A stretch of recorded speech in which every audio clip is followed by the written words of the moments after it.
घर का बंटवारा।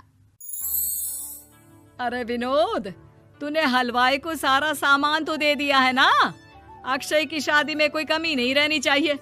आखिर सबसे छोटा भाई है तुम सबका। हाँ माँ, आप चिंता मत करो, मैं पूरा ध्यान रखूंगा।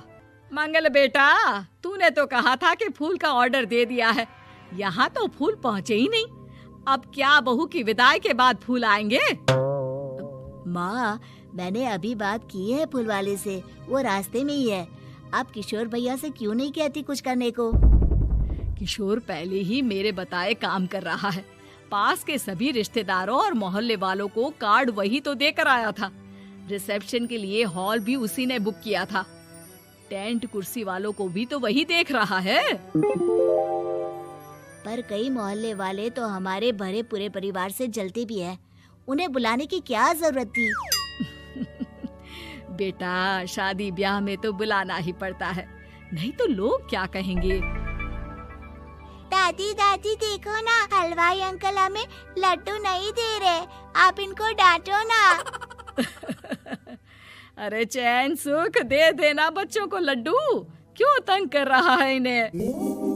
बीबी जी, मैं कहाँ मना कर रहा हूँ, लेकिन लड्डू बनते ही ये बच्चे उठा उठा कर खा लेते हैं। अरे मैं तो इन्हें थाल में रख के परोस भी नहीं पा रहा। भागो, अब कोल्ड ड्रिंक पीने चलते हैं। भागो भागो, अब कोल्ड ड्रिंक पीने चलते हैं। जैसे कि आप देख रहे हैं, आज इस घर के सबसे छोटे बेटे अक्षय की शादी है। घर में बहुत चहल पहल है। कुलभूषण की बीवी कमला को फुर्सत ही नहीं है कामों से, लेकिन कुलभूषण और घर के बाकी लोग कहाँ हैं? आइए देखते हैं। अजी, आप यहाँ आराम से बैठकर गाने सुन रहे हो और घर में अभी तक इतने काम बचे हैं करने को। अरे भाई, मेरे सबसे छोटे बेटे की शादी है, इसके बाद तो मैं अब चिंता मुक्त हो ही जाऊंगा। और फिर घर में तुम हो, बेटे बहुएं हैं, तुम लोगों के होते हुए मैं क्यों काम करूं? मैं तो शान से बेटे की शादी में जाऊंगा तैयार होकर। अरे ठीक है, अब आप आराम ही कीजिए। एक बार अभिषेक की बीवी आ जाए, फिर मैं भी आराम करूंगी और मेरी चारों बहुएं पूरे घर की जिम्मेदारियां संभाल लेगी। इतना कहकर कमला वापस अपने काम में लग जाती है। बेटा भी, तू अब तक तैयार नहीं हुआ? किससे बात कर रहा है फोन पर? तैयार कैसे हूँ? सैलून जाने से तो आपने मना किया है, क्योंकि मुझे हल्दी लग चुकी है। भाभीयों को देखो, सुबह से पार्लर में है। अक्षय की शादी हो जाती है और नंदिता बहू बनकर घर आ जाती है, लेकिन इस घर की खुशियों को मानो किसी की नजर लग गई थी। नंदिता के आने के बाद आए दिन घर की शांति भंग होती रहती। अपने माँ बाप की इकलौती बेटी को इतने बड़े परिवार की जिम्मेदारियां कहाँ संभालनी थी? अभी देखो ना, मेरे हाथों की मेहंदी भी अभी नहीं उतरी है और तुम्हारी मम्मी ने मुझे घर के कामों में लगा दिया। मैंने सोचा था कि घर की सबसे छोटी बहू होने के कारण मुझे सब पलकों पर बिठा के रखेंगे, पर यहाँ तो पलक झपकने की भी फुर्सत नहीं मिलती। देखो नंदू, शादी के पहले ही मेरे घर वालों ने तुम्हें और तुम्हारे पेरेंट्स को बता दिया था कि मैं जॉइंट फैमिली में रहता हूँ, तो फिर अब ये शिकायत क्यों? और फिर तुमसे पहले मेरी भाभियां भी तो आई थी शादी करके, उन्होंने तो कभी कुछ नहीं कहा। नंदिता तब तो चुप हो जाती है, लेकिन ऐसा बहुत दिनों तक नहीं चलता। अरे नंदिता, माँ बाबूजी की दवाई का टाइम हो गया है, उन्हें दवाई दे आओ और उसके बाद सबके लिए नाश्ता बना देना। पर भाभी, मैं तो अभी अपना फेवरेट सीरियल देख रही हूँ। प्लीज मेरी जगह आप कर लो ना ये काम। ठीक है, मैं तेरी जगह माँ बाबूजी को दवाई दे आती हूँ और नाश्ता बना लेती हूँ। तू मेरी जगह पूरे घर की डस्टिंग करके 5 बच्चों को स्कूल के लिए तैयार करके भेज देना और दोपहर का खाना बनाने के बाद कपड़े धोकर सुखा देना। उसके बाद हम दोनों मिलकर बाजार जाकर सब्जी ले आएंगे, फिर डिनर की तैयारी कर लेंगे और उसके बाद बस भाभी, मैं माँ बाबूजी को दवाई देकर सबके लिए नाश्ता बना देती हूँ। हे भगवान, ये कहाँ लाकर फंसा दिया मुझे। मेरे घर में तो गिनती की 8 रोटियां और 2 सब्जी बनती थी और नाश्ता निपट जाता था। यहाँ तो रोटियों का ढेर और सब्जियाँ बड़े बड़े पतीलों में बनानी पड़ती है। नाश्ता बनते बनते लंच का टाइम हो जाता है और लंच बनते बनते डिनर का।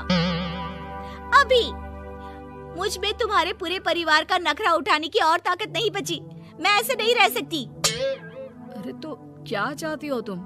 मुझे अलग रहना है बस। तो ठीक है, हम कल ही शिफ्ट हो जाएंगे किराए के घर में।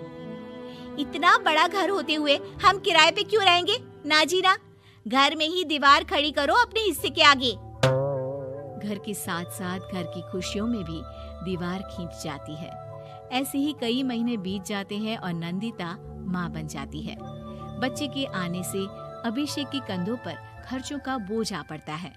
अभिषेक का बोझ कम करने के लिए नंदिता भी पार्ट टाइम जॉब कर लेती है, लेकिन इससे उसके सर पर नौकरी, घर और बच्चे की जिम्मेदारी बढ़ जाती है। नंदिता, ये क्या है? तुमने घर भी ठीक से साफ नहीं किया, ना ही मेरे कपड़े धुले हैं। चिंटू के बाल भी कटवाने जाना था, देखो उसके बाल कितने बढ़ गए हैं। अरे करती क्या हो पूरा दिन तुम? मैं करती क्या हूँ? तुम्हारा नाश्ता और लंच बनाने के बाद चिंटू को डे केयर सेंटर पर छोड़कर आती हूँ, फिर खुद ऑफिस जाती हूँ। पूरा दिन काम करके आने के बाद बिना आराम किए बाजार से सब्जियाँ लेकर आती हूँ, घर आकर खाना बनाती हूँ, चिंटू को देखती हूँ और क्या करूँ मैं? तो किसने कहा था अपने सर पर इतने काम लेने को? मत जाओ ऑफिस। ऑफिस जाए बिना घर के खर्चे कहाँ से पूरे होंगे? चिंटू की डे केयर का खर्च, उसके लिए बेबी फूड का खर्च, प्रेस वाले का खर्च, ये सब तुम्हारी सैलरी से होता नहीं है।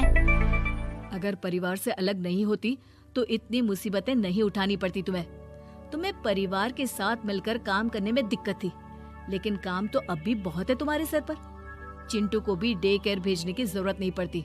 उसको गोद में खिलाने के लिए दादा दादी और घर के सभी बड़े होते। उसके साथ खेलने के लिए उसके भाई बहन भी होते। मेरे तीनों बड़े भाइयों के बच्चे भी बड़े हुए हैं, लेकिन बिना महंगा बेबी फूड खाए, क्योंकि मेरी माँ और भाभियाँ बहुत अच्छे से जानती है कि बच्चे को क्या खिलाना चाहिए। बिजली के बिल जैसे खर्चे भी सब मिलकर बांट लेते थे, लेकिन तुम्हें तो सबसे अलग रहने में ही मजा आता है, तो अब शिकायत क्यों करती हो? बस करो अभिषेक, बस करो। मैं मानती हूँ कि मैं गलत थी। मेरे एक गलत फैसले ने हमें बिल्कुल अकेला कर दिया है सबसे। एक घर में होते हुए भी हम बाकी परिवार से अजनबियों की तरह रह रहे हैं। अभिषेक और नंदिता की सारी बातें घर के बाकी लोगों को सुनाई दे रही थी। तभी कमला बोल पड़ती है।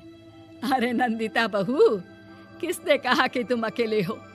तुम्हारा इतना भरा पूरा परिवार है ना तुम्हारे साथ। हम तो बस ये चाहते थे कि तुम अपनी गलती समझ जाओ। अगर हम तुम्हें समझाते तो शायद तुम ना समझती, लेकिन अपनी गलती का एहसास तुम्हें खुद हो गया है, तो अब तुम समझ चुकी हो परिवार में एक साथ रहने का मोल क्या होता है। मम्मी जी, मुझे माफ कर दीजिए, अब ऐसा दोबारा कभी नहीं होगा। अरे माफी बाद में, पहले मेरा पोता जरा मेरी गोद में तो दे, और तू जाकर सबके लिए चाय बना ला।